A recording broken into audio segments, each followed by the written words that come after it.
नजारा music recording studio Bawapuri. नजारा music recording studio music by Pappu Premi Yadav.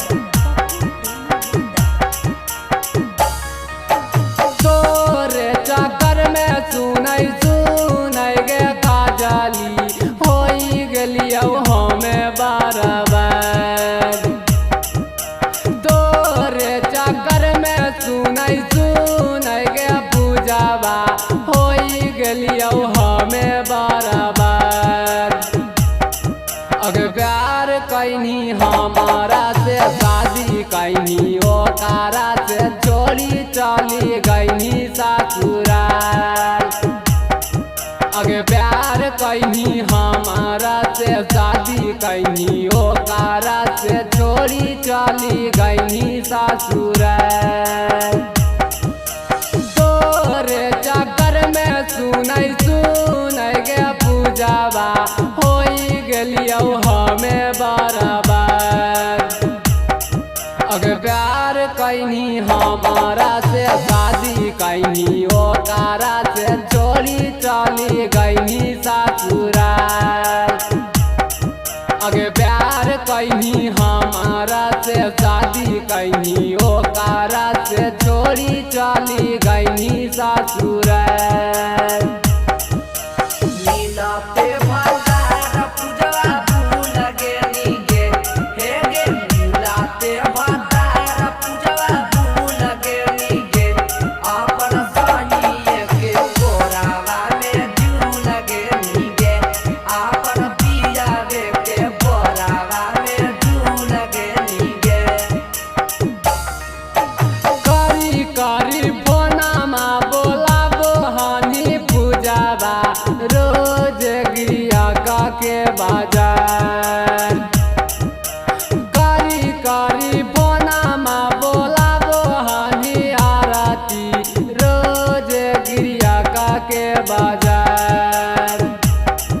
अगर प्यार कैनी हमारा से शादी कैनी ओकारा से छोड़ी चली गईनी ससुराल। अगर प्यार कैनी हमारा से शादी कैनी ओकारा से छोड़ी चली गईनी ससुराल।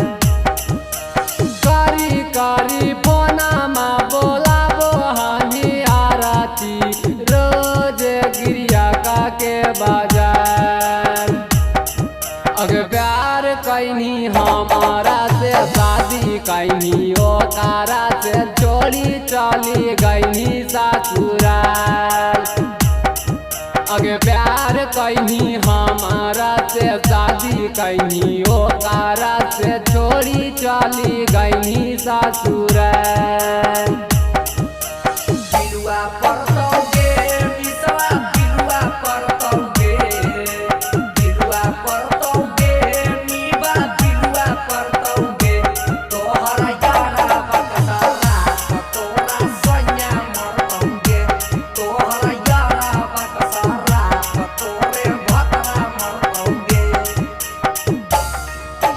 चंदन लाल यादव कहौ दिलावा के बातिया रूपे साबे से कैली औगे मार। आरा जी तू भनिया कहौ दिलावा के बातिया पप्पू टिंकू से कैली आई हमार। अगर प्यार कैनी हमारा से शादी कैनी ओकारा से छोड़ी चली गईनी ससुराल। अगर प्यार कैनी हमारा से शादी कैनी ओकारा से छोड़ी चली गईनी ससुराल।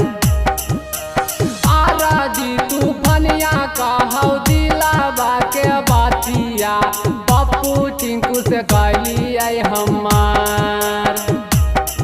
अगर प्यार कैनी हमारा से शादी कैनी ओकारा से छोड़ी चली गईनी ससुराल। अगर प्यार कैनी हमारा से शादी कैनी ओकारा से छोड़ी चली गईनी ससुराल। नजारा music recording studio. Studio Pawapur.